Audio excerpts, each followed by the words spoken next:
Hello friends, welcome back to the Turf Shack. Welcome to the home stretch of Songtober 2025.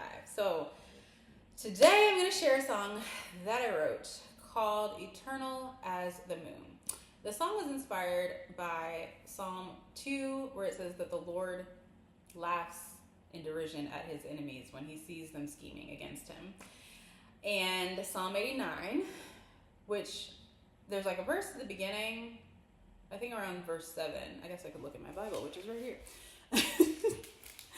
Psalm 89, verse 7. Yeah, a God greatly to be feared on the council of the holy ones and awesome above all who are around him.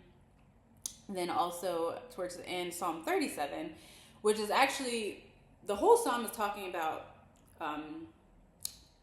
the covenant that God made with his people, specifically with David, to have someone from his offspring on the throne forever, and just the eternality of God's covenant making in general. And so the promise is being compared to the moon, and it says in verse 37, like the moon it shall be established forever, a faithful witness in the skies. I was just thinking, like, I guess it's talking about the throne, but it's also the promise. Anyway, but in the New Living Translation, it says eternal as the moon. And I remember just reading that and being like, wow. Guys, okay.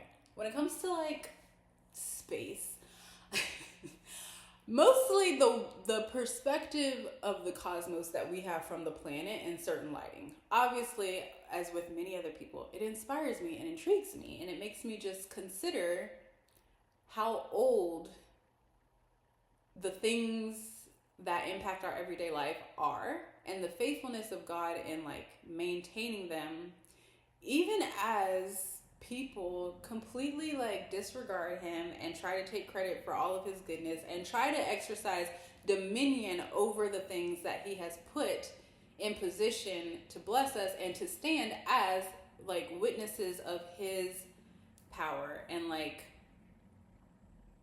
I could go on a tangent about that, but I'm not going to. The other thing that I was thinking about when I wrote this song was, so my sister and I had moved from a pretty nice area in the Bay Area to a less desirable neighborhood in the Bay Area by one of the sketchiest train stations. And so even though I didn't work super late at the time, I still worked evenings sometimes, because I worked at a ballet studio, if I remember correctly. Yeah. Anyway, and in the wintertime, though, regardless, it was like dark, right? Early. So I had to like walk home from the train station dark. And so one time somebody like grabbed me and I was like, listen. Thankfully, that's all that happened. But like, it was just one of those seasons where I just was like, this can't be happening to me. But the Lord is faithful, and I experienced his protection quite a bit. And so Psalm 91 is another psalm that is kind of like in the fabric of my being in my life. My mom made us all rehearse it every day before school, which was really helpful. And so I was thinking about that, though, just this idea of being kept by the Lord, regardless of what my circumstances are. And then in Psalm 116, Verse 8 says, you have delivered my soul from death, my eyes from tears, my feet from stumbling. I will walk before the Lord in the land of the living. So I was thinking about all of that and just sort of like this vantage point that you have when you ride a train home in a place like California, where you can see the glory of the landscape and like the setting sun, but then you have to get off the train and walk home in the dark. And just thinking about that, but also the way that we sometimes make God small because we are enjoying the aspect of relationship with him that is intimate. And I'm going to wrap this up because I didn't intend to be already 4 minutes in without having started the song yet. But what I mean by that is, if you grew up in the South, in America, and you went to Sunday school, then there's a lot of sort of like personalization, because the gospel is personal and each person has to personally receive Jesus as their Messiah, as their salvation, and put their faith in him personally, right? So there's a lot of this like, ask Jesus into your heart and like, you know, all of this, which is great and it's right. And He is God. Amen. And so just holding both of those things at the same time is important to not, because some people feel like they can't approach God, right? And so then it's like, well, but you're missing on the beauty and the glory of salvation by not feeling like you can actually approach God, even though he made a way for you to do so through Jesus. So the song is just kind of reflecting on the creation God made, the way we experience it after the fall, and the way that he's made for us to enter back into relationship with him and receive the benefits of protection and all those kinds of things, even as we're still experiencing the disruption to his design on the planet. So I'm going to play a song now. I hope you guys enjoy it.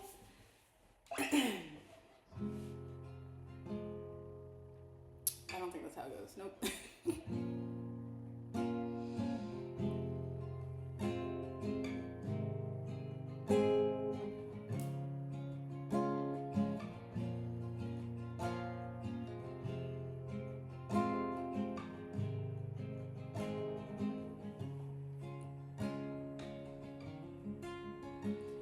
As evening falls on the earth, as the rocks rotate, burning in curves, hear the breeze contain mysterious words.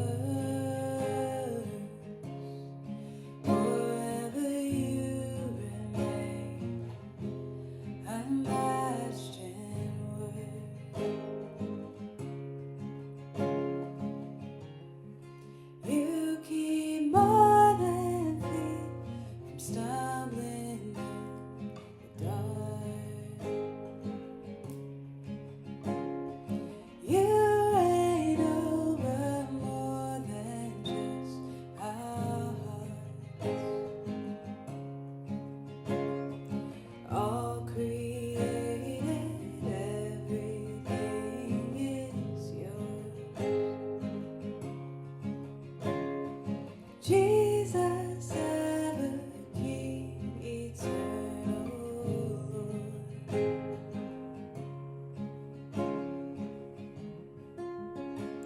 When colors fade into cityscape afterglow, as the dust you made try to find their way home.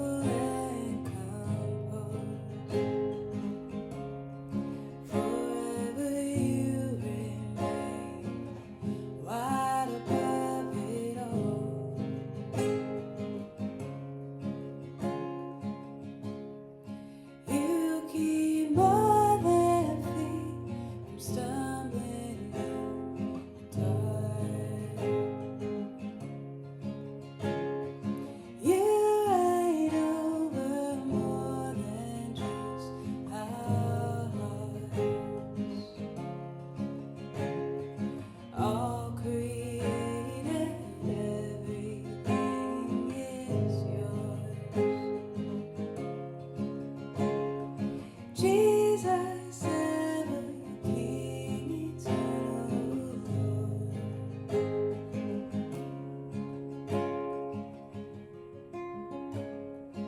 All created, everything is yours. Jesus, ever King, eternal Lord. All created, everything is yours. Forever you remain, wide above it all. All created,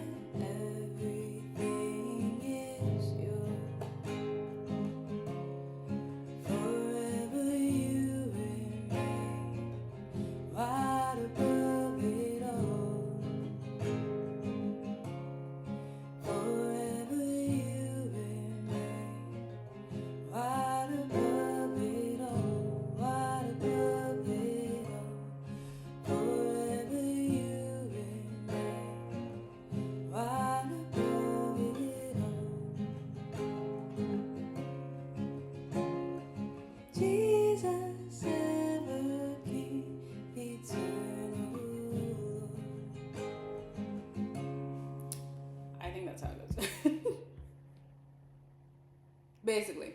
I forgot the end and I couldn't see the lyrics. Anyways, I hope you guys enjoyed that, and I'll be back to sing to you soon. Okay, bye.